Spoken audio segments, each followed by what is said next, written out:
moment I slipped my sandals off and felt the warm Hawaiian sand between my toes, I knew this vacation was going to be unforgettable, but not in the way I'd hoped. We had arrived in paradise, the turquoise waves gently lapping at the shore, and for a fleeting moment I felt a sense of excitement about our long-awaited getaway. My husband, Mark, had promised me this trip would rekindle our romance. Yet, as we settled into our beachside cabana, I sensed an underlying tension that I couldn't quite shake off. The first evening, I caught a glimpse of Mark's phone lighting up with notifications. He'd been unusually secretive, slipping away under the guise of grabbing drinks while I basked in the sunset glow. I brushed it off as paranoia, convincing myself that I was simply overthinking things. After all, we were in Hawaii, a place where love was supposed to flourish. The next day, while I lounged by the pool, I noticed him whispering into his phone, his face taut with concentration. My heart sank as I watched him glance around, his eyes darting to ensure I wasn't nearby.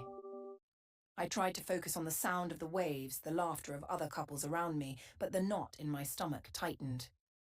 That night, I decided to confront him. As we sat at a beachfront restaurant, candlelight flickering between us, I asked him directly about the calls. He feigned ignorance, saying it was just work. I wanted to believe him.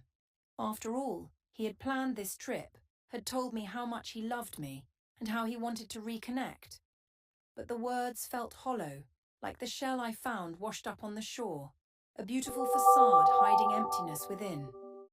The next day, I went for an early morning walk along the beach, hoping to clear my mind. As I wandered, I stumbled upon a hidden cove.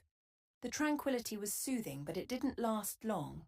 I turned to leave when I noticed a familiar figure in the distance, laughter spilling from his lips like the waves crashing nearby. My heart dropped as I recognized the woman beside him, Sarah, his co-worker. They were close, their hands brushing against each other, their smiles too intimate. I felt the ground shift beneath me, the paradise around me becoming a cruel illusion. I retreated, my heart pounding, the tropical air feeling heavy in my lungs. They were close, their hands brushing against each other, their smiles too intimate. I felt the ground shift beneath me, the paradise around me becoming a cruel illusion. I retreated, my heart pounding, the tropical air feeling heavy in my lungs. That night, I stood on our balcony, the moonlight reflecting off the ocean like shards of glass. I replayed the image of Mark and Sarah in my mind, and the truth settled like a stone in my stomach. I had come to Hawaii seeking love and connection, only to uncover a betrayal that pierced deeper than any ocean wave.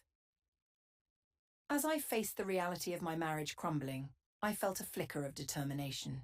I wouldn't let this vacation be defined by his betrayal. I would take back my power, even if it meant facing the painful truth.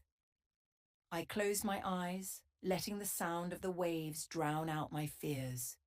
Tomorrow, I would find my own way forward, no matter how hard the journey would be. In that moment, standing on the edge of despair, I realized I was stronger than the deceit that had unfolded. Hawaii was still beautiful, and maybe, just maybe, I could find a new beginning amidst the heartbreak.